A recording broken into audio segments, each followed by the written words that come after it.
Nah jadinya tuh pelatuk yang tadi nyangkutnya ke yang itu kayu yang nyebrang di situ, tapi itu terhubung dengan rantai. Kalau misalkan rantai itu diinjak, otomatis itu turun.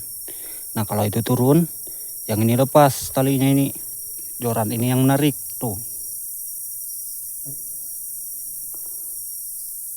Joran itu yang menarik. Tadi keadaan joran ini sekarang ini standby.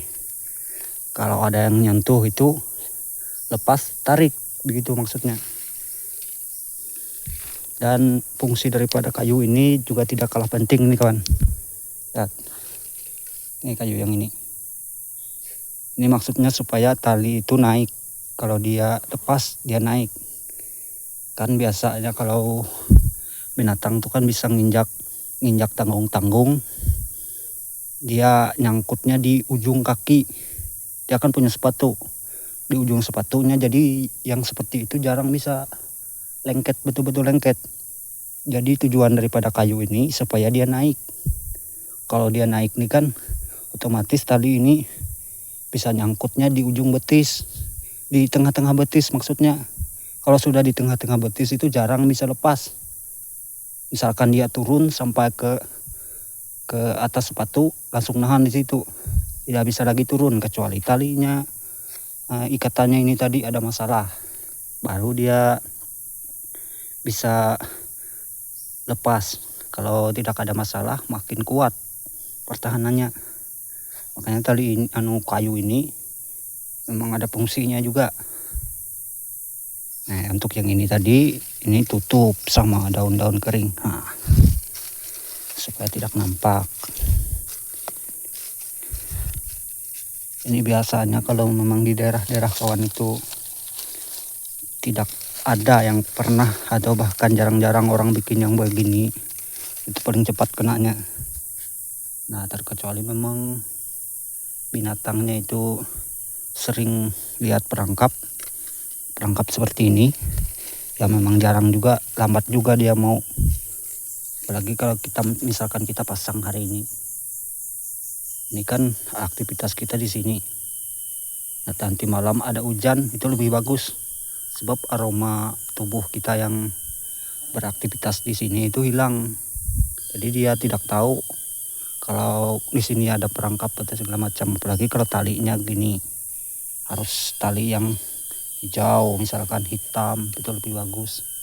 Tapi kalau merah itu ya tergantung juga. Memang ada juga teknik untuk menyimpan tali ini supaya tidak terlalu nampak. Nah tali bagian sini bisa ditutup sama apakah, kulit pisang, kulit batang pisang boleh, supaya tali ini tidak terlalu nampak. Tali bagian bawah ini juga.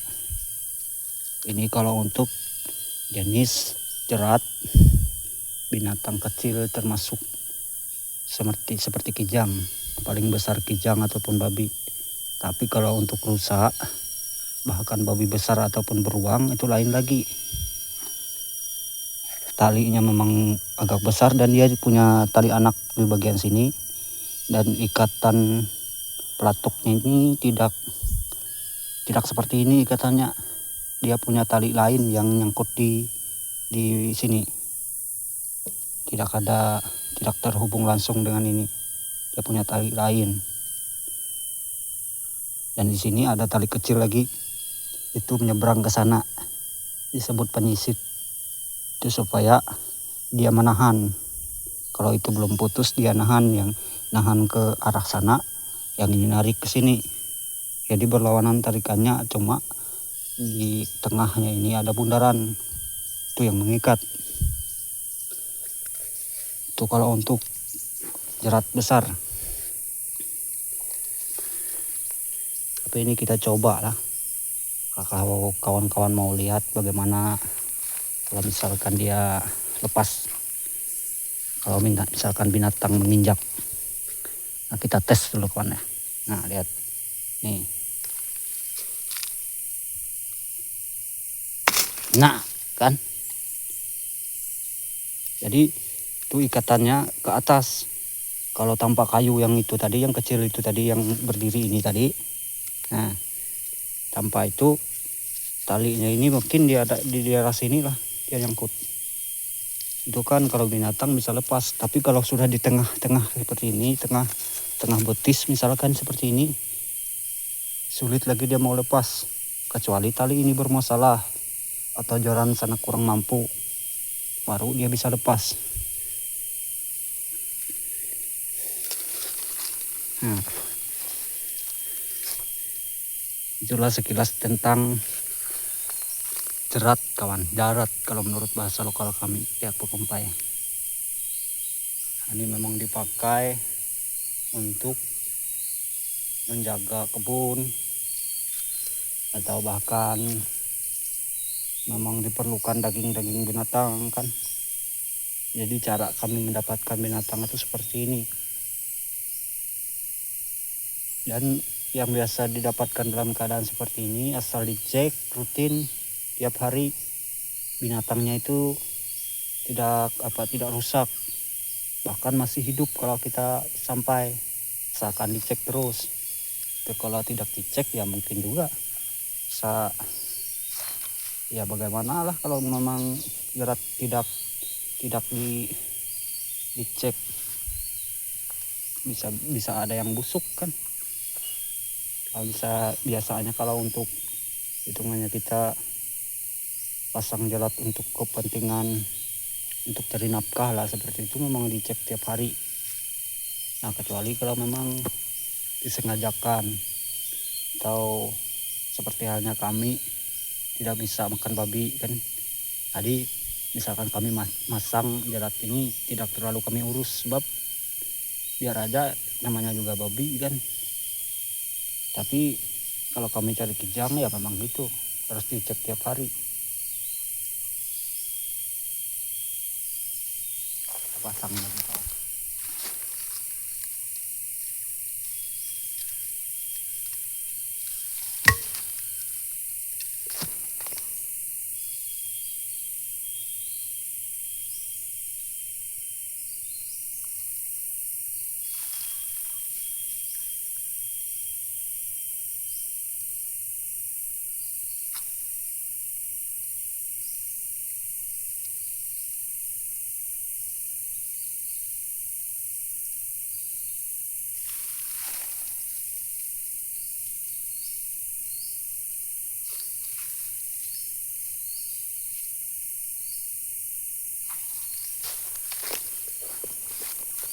Nah itu dia tadi yang paling harus diingat, salah kayu itu tadi kawan, yang kecil itu fungsinya untuk ngangkat.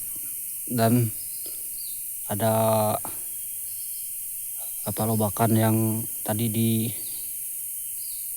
pelatuknya itu ada fungsinya juga. Jadi beginilah kawan sekilas tentang jerat kijang ataupun babi yang kecil-kecil maksudnya. Kalau ada kesempatan nanti kita bisa bikin lagi tutorial untuk jerat babi besar, beruang, bahkan rusa, bahkan untuk binatang-binatang besar yang lain.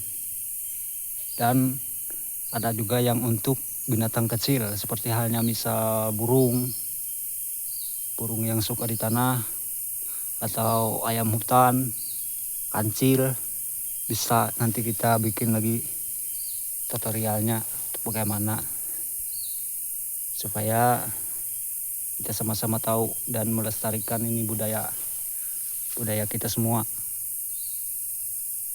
dan bisa bermanfaat bagi kita yang dalam keadaan di hutan perlu makanan tapi kita tidak punya cara untuk mendapatkan binatang.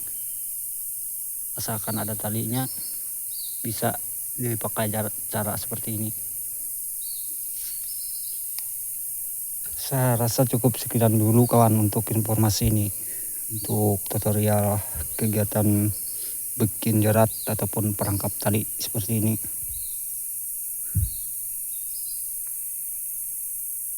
Subscribe channel ini bila sekiranya bermanfaat untuk kita bisa lagi lebih banyak berbagi tentang alam liar ini, hutan ini, dan bagaimana cara kita bertahan sesuai yang saya tahu. Karena saya memang hobi petualang. Sekian dan terima kasih.